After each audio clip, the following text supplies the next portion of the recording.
Hi everyone, and welcome to part two in the FDocs AFP mini-series. My name's Anna, and I'm a Medics Academy Fellow, and I'm the SDocs lead. But I'm also a final year medical student who's considering applying for an academic foundation programme job. So that's the reason why I'm here today, chatting with some of our friends about how to choose the right AFP for you. So I'm absolutely delighted to be joined once again by our friends Faris and Dimitri. Dimitri, would you like to introduce yourself? Hi everyone, my name is Dimitris Karponis. I am an academic foundation year one doctor in Oxford and graduated from Imperial College London in 2020. That's lovely. Thank you so much for joining us today. And Faris, would you like to introduce yourself?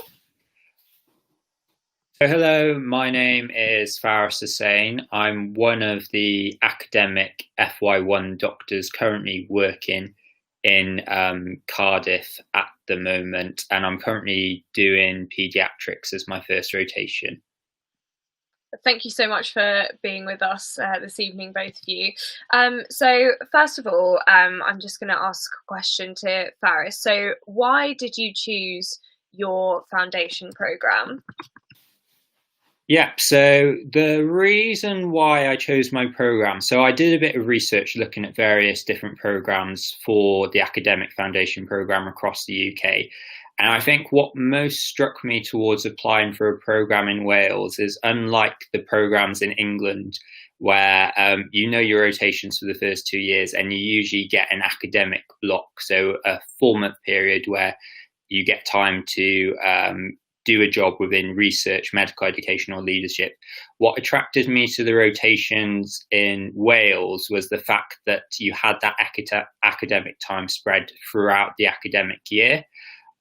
So, for example, with paediatrics, I get protected academic time, which works out on average about 1 day a week, 1 day a fortnight, and I'm allowed to use that time for whatever activities that I wish to pursue from my own interests and also from discussions with my supervisors. So I don't think when I was doing research into other programs in England, none of them really offered that. And I suppose the rotations that I'm doing this year, so that includes paediatrics, ICU and respiratory, all specialties which I was interested in. And through doing this particular academic program, it allows me to pursue different projects within those specialties, but it's also allowed me to develop projects within medical education. These include a teaching program that we set up for the year 4 and 5 medical students at Cardiff University, and also a question writing program for the F1 doctors within South Wales. Because of sort of the flexibility that this program offered, I suppose that's what the main drawing factor was to applying to do a rotation in Wales. Not that I saw a huge disadvantage in applying to one of the programs in England. I thought there were simply more opportunities to do a greater variety of projects within doing the Wales AFP program. The biggest downside, and this is the same for anyone applying for even standard rotations within Wales, is that I don't have a guaranteed academic F2 year. So you have to reapply for F2 within Wales, and the application process finishes in March. So that's kind of also good if I've decided by December, January time that I actually don't want to do an academic F2. But it also means you've got to go through a competitive application process again. Okay, that's great. Thank you. And Dimitri, same question to you. Why did you choose your particular academic foundation job? So I was looking into different jobs and they were all very interesting. So the reason why I narrowed it down to Oxford, a couple of reasons really. The sort of 4 main ones are: one is the location. So I wanted to be somewhere outside of London, but with great links to be in London within an hour or so. So Oxford ticked that box. And the other thing that's very good for Oxford is it's the place where I want to continue my academic clinical fellowship in the future. So thinking one step ahead, I thought it would be good to start an AFP at the place where I want to be in the long term. Which brings me on to the second point, which is research. So Oxford has some great research facilities, and I was fortunate to be a summer student as a medical student in the past and to experience it from firsthand. So I thought it would be a great place to be, and there are some absolutely amazing supervisors who are really keen to help students and are very good at what they do. So it's a great place to learn if you're a beginner and continue something if you've done that before. The third reason is that the Oxford academic program offers many fringe benefits to the AFP junior doctors. One of them is they offer about £1,000 stipend for conferences, for publications, for academic activities. They do all sorts of courses for free. You get discounts to courses that PhD and DPhil students have. So you really feel supported. And then the final reason is some of the academic rotations, and fortunately enough, the one that I was offered as well, have quite a good work-life balance. So I'm currently on dermatology, and I have a day release a week. So the way that works is I've got 1 day for research and 4 days for dermatology. I've got that for another block next year in F2 during GP. I've got a day release in GP as well. And then at the end of my F2, I will have a block, my research block, instead of being a full-on 4 months research block, it's 4 days of week of research and 1 day a week of clinics, of trauma and orthopedics in this case.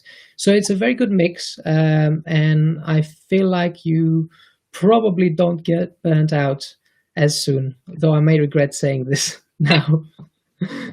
And Dimitri, so as I mentioned at the beginning, I am a final year medical student who may potentially want to apply for an academic foundation job. So where do I start in terms of, finding out all of this information that you've just given me about all of the different kind of deaneries? Where do I need to go to find that out? Yeah, so that's a challenge. That is a big challenge. Personally, I found the best resource is current F1s and people who have just been through the process. So through word of mouth, most of the time you find most information about a course and student feedback and whether it's good or not. So that's one way. The other way is you can try and join one of the many courses that are available for AFP. They mostly focus on the application process rather than probably what would be the best match for you. But again, they're another good one to consider. And also you can have a look at their websites. So some websites are old, some websites get renewed and every now and again. So this might be a good sign as to how much attention they give to the program and how much focus they give to their AFP. So maybe this is another important factor for you to consider as well. That's great. Thank you so much. And Faris, same question to you. How did you, go about starting doing the research to try and find where you wanted to be? So the research that I sort of conducted into rotations across the UK with regards to the academic programme, I think my main resource of information was actually speaking to a lot of other F1s. So at the time, so I was on placement in North Wales, and there were a couple of academic doctors who were based in Wrexham, and they sort of provided quite valuable advice about sort of the pros and cons of applying for an academic foundation programme, what it was like applying for a programme in Wales, and how sort of the application process worked in respect to sort of writing an academic CV, writing white space answers to the white space questions that you sometimes have to put in the application, and for preparing for the interview in itself. I also got in touch through, mainly through, from memory, it was like our sort of our university Facebook group, to see where the doctors who had previously graduated from Cardiff, who had done AFP, where they had gone across the UK, and just to ask them advice with respect to how they were finding their academic programmes. And because a lot of the rotations in England, their academic block is in F2, I didn't get as perhaps much insight as I did for applying for Wales, simply because those that were in Wales were doing academic activities within their F1 year, as opposed to not having to wait till F2 to sort of get that insight into what it was actually like doing the academic time.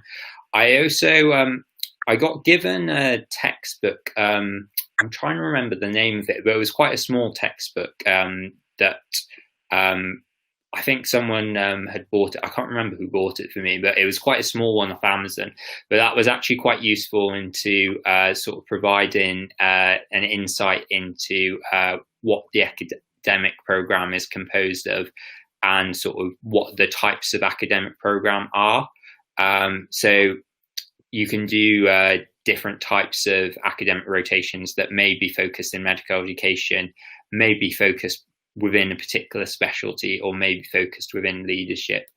And I think sort of when I was researching all the different factors, I never really considered whether or not I was sort of good enough to apply to do an academic rotation, but more what I could get out of doing the AFP program that was on offer, which was, I think, what ultimately swayed me to applying for the program in Wales, just because it was more flexible. I think from looking on the different deanery websites, because one place I didn't end up applying there in the end, but I was heavily considering applying for the academic program in the Severn and Peninsula Deanery. And I think sort of what swayed me away from applying for that particular academic program was just that it seemed to me less flexibility and variety compared to what the program in Wales offered. And I think that's ultimately what drew me to applying towards Wales. That's great. Well, thank you very much. Thank you both for sharing your experiences. This has been really useful for me, and I hope really useful for everyone watching. And if anyone is interested in hearing a little bit more about applying for the AFP, please do join us again this time next week, when I'll be talking to a few academic doctors about their experiences with the Academic Foundation Programme application process.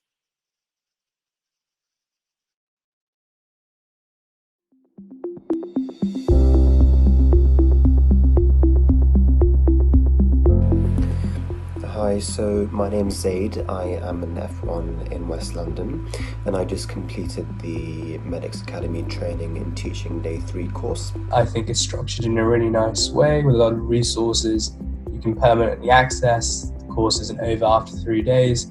You've got a ton of online content that you can always revisit, and I think that is fantastic. I thought it was a great way to learn through having a full day at the start and then 2 later days of self-study. It really allowed for flexibility and allowed us to fully engage in the course. It also made me feel better prepared to deliver teaching remotely or digitally. It's really interactive with a lot of small group feedback session, exchanging ideas and learning people's perspective.